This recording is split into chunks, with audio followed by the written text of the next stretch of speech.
gentlemen, give me a second. We're just going to get the lighting level just right. There you go. All right, so I have gone over these arrows and test fired them extensively. Now, when I talk about perfect accuracy, I've shown me shooting these, and they were better accuracy than these guys, but they weren't perfect. In fact, when I looked at them, I knew right away as soon as I held the first one in my hand that they were flawed. And the reason I knew that is because they were not quite heavy enough for my arrows, for my bow, which is fine. These were made for a very light bow. But I noticed that the weight distribution just didn't feel right. It just didn't. It's still just a little tail heavy, but I have a nice weighted tip. I have added 2.1 grams in terms of this guy right here to each of these. Now, this may look like a poor aerodynamic choice because it's got these little squared off ridges, okay? But they're equal all the way around, and there are 6 of them. So no matter which way it faces, they're always aerodynamically shaped and actually just create some drag.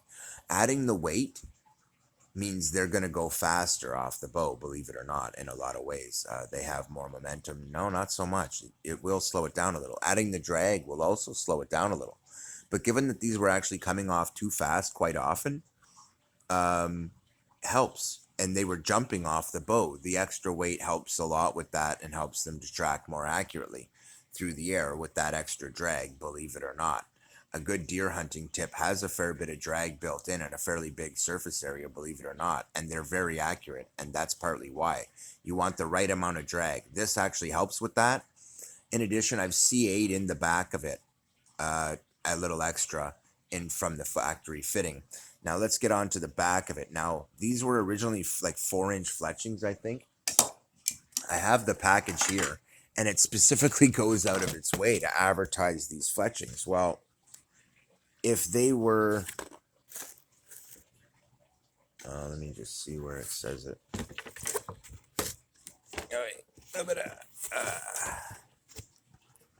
There you go, 3-inch fletches.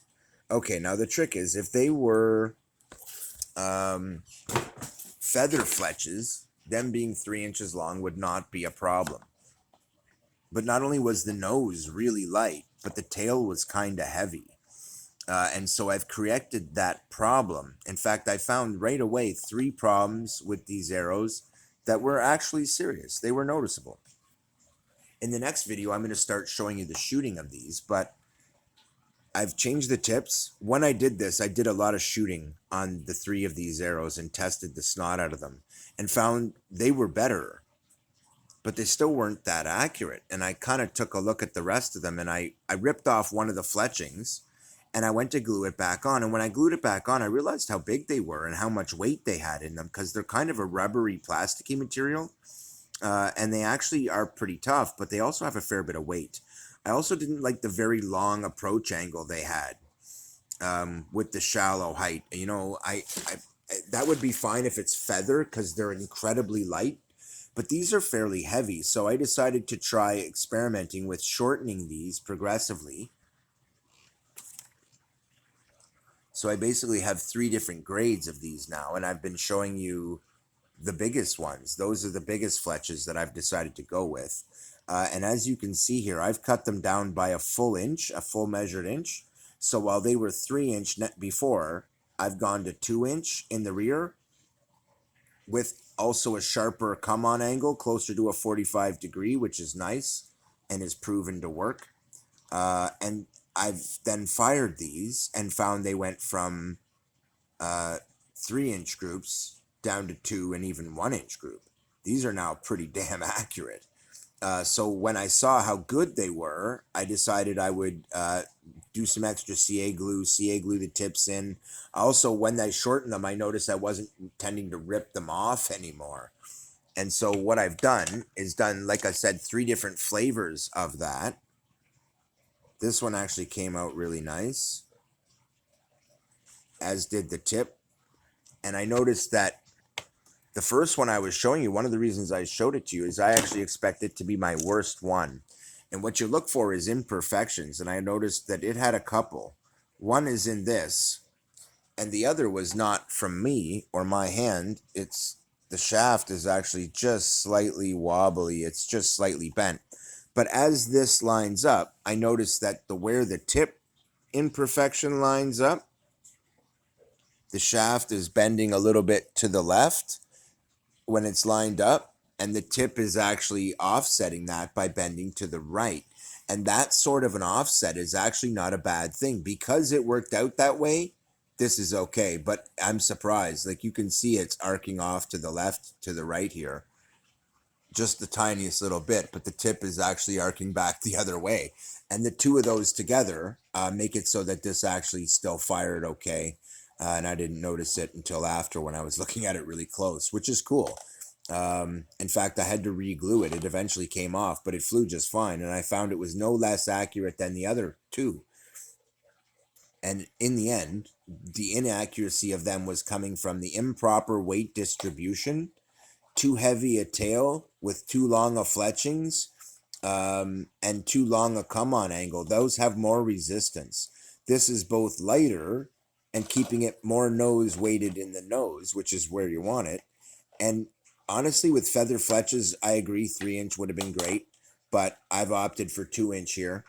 And then when you look at my shortest ones, you'll see what I mean. I've actually kept these at 2-inch, but they're slightly shorter fins because they have a slightly different come on angle. No, they're pretty much identical, those two.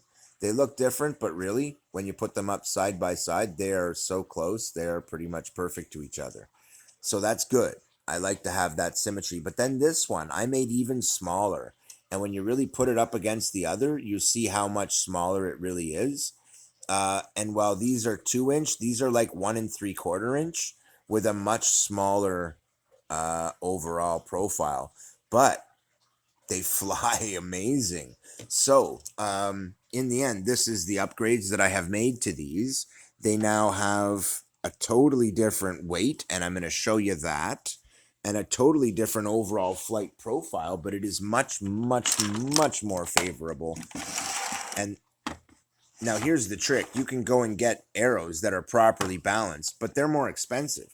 When you buy cheaper arrows, you're getting cheaper arrows, man. And so what I've done is just looked at the cheap aspect of this. Now, don't forget, these were 31 gram before. Not quite. They were 30. I'm adding 2.1 with the tip that I've added, and I've removed a bit of weight here. So I'm just going to do a little experiment. This is the trimmings from just one part of the fin. And I will guarantee you, not only did I add 2.1 grams to the front of this arrow, but I've taken off at least a full gram from the rear of this arrow. So it's at 32.1. Let's figure out the grain. So at 32, it's 320 plus half of that. So that'd be 160 added to 320. That gives us 480. Well, that's actually a really nice size, guys, right at 480 grains. I like that a lot. And that is the one with the smallest fletching. So now they all have the other tips. Also, I have covered the one that was open, and I have done that for good cause. So this one, that little bit longer, isn't much weight difference, guys. They're very close, and it's 32.3. So this one at that is just a little bit higher grain, but we're talking over 480 grain. 480 is the lightest one. So they're running right between, say, 480 and 490 grain. That's really nice weight for the light bows at 28 inches that I'm actually putting out. And 32.6. So there's our heaviest one. So let's figure out what the heaviest one is. So we end up coming up with the exact same numbers. 320, only we're doing, instead of the 0.1 that didn't really matter, we're going to do 32.6. So it's 326 plus 163. So we go 326 and 163, we get 489. So we're looking at between 480 and 489 grains. We'll call it 490 grains. And that's a really nice range for those three arrows to be in and they now have a much, much more favorable weight balance. Now, partly because it's getting really late, and partly because I wanted to show you that they really do balance now, and it really is a nice point on the arrow. These, as soon as I pick them up and go to balance them, I can feel how much better balanced they are. And even though they have a slight amount more resistance in the front, they have a significant less amount of resistance and weight in the rear. Each of these arrows losing a gram in tail weight is huge. They were way tail heavy and coming off really high all the time, even on well-indexed bows. That's one of the reasons why I like to test all this stuff on a bare shaft before you get the arrow in your hand. Because you got to dial in the arrow, the weight of the tip, the weight of the tail. Those two things have to be balanced for you to have proper weight distribution. The aerodynamics of the tip and the aerodynamics of the tail also have to be balanced, or you won't have proper aerodynamic balance. Now that I've got those things addressed, there's one more thing left to address. I find this really stiff grip on the knock. It really locks in tight. So I'm going to shave those down just a little bit. That little bubble you're seeing there. It is the method by which it grips the string. I don't want to remove its grip entirely. I want it to lock in, but I want it to lock in real gentle. So in the next video, given that this one's now 12 minutes, I am going to show you guys. Plus, I kind of want to spend most of the time focused on the actual arrows. They are incredibly important.